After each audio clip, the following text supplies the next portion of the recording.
The grand ballroom of the Sterling Plaza shimmered, a constellation of crystal chandeliers reflecting in the polished marble floor, mirroring the diamonds that glittered on the throats and wrists of the city's elite. It was Alastair Finch's annual charity gala, an event less about charity and more about Alastair Finch showcasing his monumental wealth and his even more monumental ego. He, the self-made millionaire with a penchant for cruel jests and a belief in his own inherent superiority, surveyed the room, his portly figure encased in a bespoke tuxedo, a sneer playing on his lips. His eyes, cold and calculating, swept past the fawning sycophants, the nervous business rivals, and landed, with malicious amusement, on Elara. Elara, in her simple, dark uniform, moved like a shadow amongst the glittering guests, her presence a stark contrast to the opulence surrounding her. She refilled champagne flutes, cleared canapes, her face a mask of quiet dignity, her movements efficient and unobtrusive. For years, she had served in such houses, observed such men, endured their casual cruelties, their dismissive glances, their utter inability to see the person behind the uniform. Tonight, Mr. Finch was in particularly high spirits, his laughter booming unnaturally loud, his pronouncements on art, politics, and the lesser failings of humanity echoing through the vast space. Elara felt the familiar tightening in her chest, the precursor to one of his performances. He thrived on an audience, especially when the butt of his joke was someone he deemed insignificant. She braced herself, her spine unconsciously straightening, a silent warrior preparing for a battle she hadn't chosen but knew was inevitable. The air crackled with a tension only she seemed to perceive, a calm before a meticulously orchestrated storm of humiliation. She had seen it happen to others, the nervous young waiter tripped by an accidental foot, the aspiring musician dismissed with a wave of Finch's hand after a hopeful audition. Tonight, the spotlight of his malice, she sensed, was turning towards her. He considered her invisible, a part of the furniture, and that, she knew, was his greatest miscalculation. For within Elara's quietude resided a universe of experience, a strength forged in fires he couldn't even imagine. Her silence was not emptiness, but a reservoir of observation, a patient gathering of understanding that would, when the time was right, find its voice. The orchestra played a lilting waltz, a soft counterpoint to the harsh undercurrents of the evening. Elara continued her duties, her calm exterior belying the storm brewing within her, a storm of resolve rather than fear. She was more than they saw, she was infinitely more. And Alastair Finch, in his gilded cage of arrogance, was about to discover just how much more, in a way that would shatter his world and redefine hers. The music swelled, and Finch clapped his hands together, a predatory glint in his eyes. Alastair Finch's voice, amplified by his self-importance, cut through the polite murmur of the gala. "Ladies and gentlemen, friends, admirers," he boomed, a smirk stretching his lips. "A moment, if you please." The conversations dwindled, faces turning towards him, some expectant, others wary, knowing his penchant for uncomfortable spectacle. Elara, who had been discreetly ensuring a dessert tray was perfectly arranged, felt a cold dread mixed with a strange, burgeoning sense of inevitability. His gaze, heavy and contemptuous, found her. "Tonight, we celebrate generosity, talent, the finer things in life." And in the spirit of inclusivity, he drawled the word as if it were a distasteful morsel. "I thought we might offer a little cultural enrichment where it is most desperately needed." A ripple of sycophantic laughter, quickly stifled, went through his closest circle. "Elara, my dear," he called, his voice dripping with false magnanimity, gesturing grandly towards her. "You toil so diligently in the shadows. Come into the light. Let us see if some of this elegance can rub off." He strode towards her, a wolf approaching a lamb, his eyes gleaming with the thrill of the impending humiliation. The guests parted, forming an unwilling arena. "I propose a dance," Finch announced, his voice echoing. "A dance, with our very own Elara. To show her what true grace looks like, eh?" He winked at a portly associate, who brayed with laughter. "Don't be shy, girl. It's not every day you get to dance with Alastair Finch." He clearly expected her to shrink, to stammer, to refuse, which would be amusing in itself, or to accept and then stumble, providing a different kind of entertainment. The cruelty was breathtaking in its audacity, its public nature designed to strip away every shred of her dignity. Ilara stood very still, the tray in her hands the only solid thing in a suddenly tilting world. She could feel hundreds of eyes on her, pitying, scornful, curious. Finch extended a hand, palm up, a parody of a gallant invitation. "Come now," he urged, his tone laced with impatience and the thrill of his own power. "The orchestra awaits. Or are the rhythms of the waltz too complex for you?" His words were daggers, each one meticulously aimed. He was orchestrating her shame, painting her as uncultured, inept, a mere servant girl hopelessly out of her depth, a prop for his amusement. He believed himself to be the puppet master, pulling the strings of her mortification for the delight of his peers. He saw only her uniform, her race, her role, and in his blindness, he was oblivious to the precipice upon which he so arrogantly stood. His hubris was a blinding force, rendering him incapable of perceiving the silent, profound strength that radiated from the woman he sought to debase. He was about to offer her a stage, and in his ignorance, he had no idea she was born for it. Ilara placed the dessert tray on a nearby table with deliberate slowness. Her hands, he probably thought, were calloused from menial labor, unaccustomed to anything but work. He did not see the years of discipline etched into their very bones, the muscle memory of 1,000 plies, 1,000,000 pirouettes. She looked at Alastair Finch, not with fear but with a profound, almost sorrowful clarity. For a fleeting second, his smugness wavered, a flicker of unease in his eyes at her unwavering gaze, but it was quickly dismissed. He was Alastair Finch, he was untouchable. "I would be honored, Mr. Finch," Ilara said, her voice quiet but surprisingly steady, carrying a resonance that belied her perceived station. A few guests exchanged surprised glances. There was no tremor of fear, no hint of supplication. She placed her hand, not in his, but lightly on his offered forearm, a subtle correction of power he was too arrogant to notice. As he led her to the center of the dance floor, a space hastily cleared by curious onlookers, the orchestra conductor, an elderly, distinguished gentleman named Marcus Thorne, watched intently. There was something in Ilara's posture, in the way she held her head, that sparked a distant memory, a profound recognition. Finch signaled to Thorne with a dismissive flick of his wrist. "Something lively, conductor. But not too difficult, eh?" "We wouldn't want our little songbird to break a wing." Thorne nodded slowly, his eyes still on Ilara. He lifted his baton, and instead of a simple waltz, the rich, passionate, and technically demanding strains of Astor Piazzolla's A Libertango filled the ballroom. A gasp went through the crowd. This was no music for amateurs.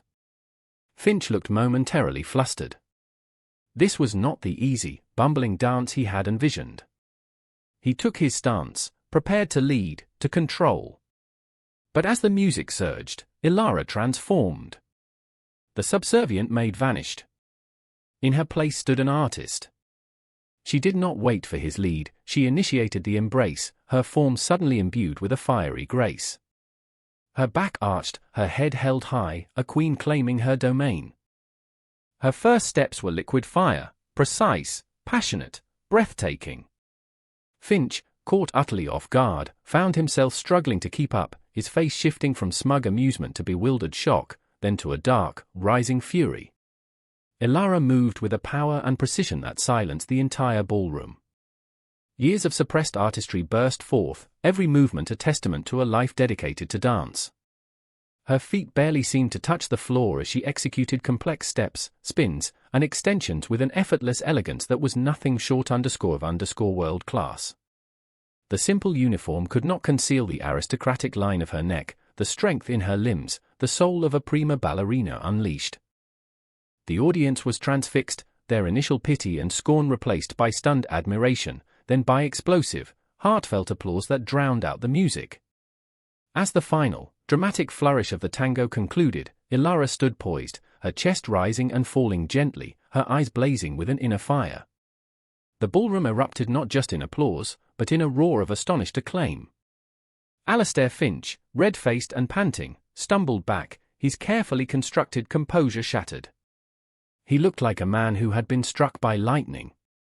Before he could utter a word, Marcus Thorne, the conductor, stepped down from his podium, microphone in hand, his face alight with emotion. Ladies and gentlemen, Thorne's voice resonated through the hall, silencing the ovation. For those of you who do not know, what you have just witnessed is not merely a surprising display of talent. You have just seen a legend. This is Ilara Dubois. A collective gasp swept the room. Ilara Dubois, Thorne continued, his voice thick with reverence, was once the shining star of the Paris Opera Ballet, a prima ballerina destined for global fame, whose career was cruelly and mysteriously cut short over a decade ago after a vicious smear campaign orchestrated by powerful, shadowy figures who sought to destroy her because she refused to be compromised. Thorne's gaze subtly flicked towards a now pale Alastair Finch. Whispers turned into loud murmurs.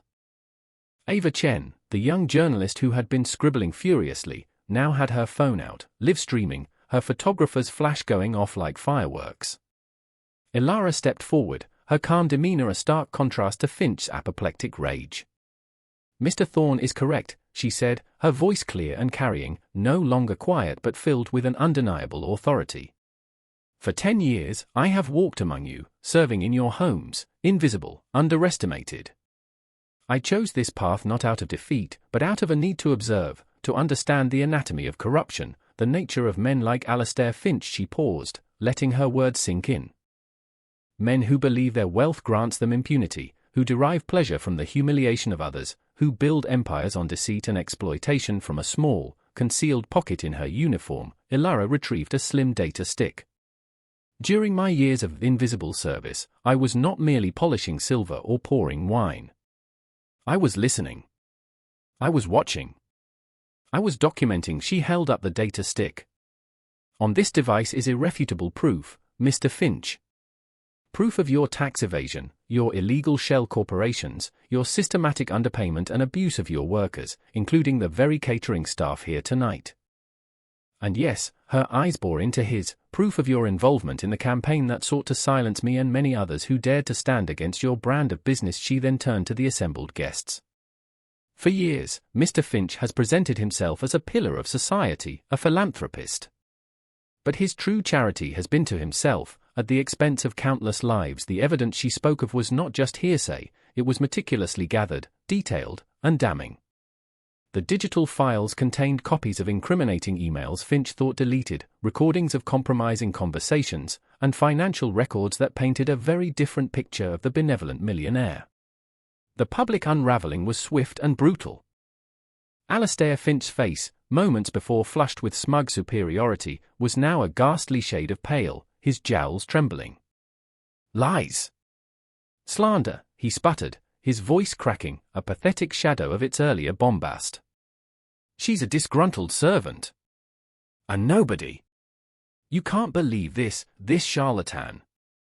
But his bluster was hollow, his desperation palpable. The authority had shifted entirely. No one was laughing with him now, they were staring, aghast, at the unfolding spectacle of his complete and utter demolition.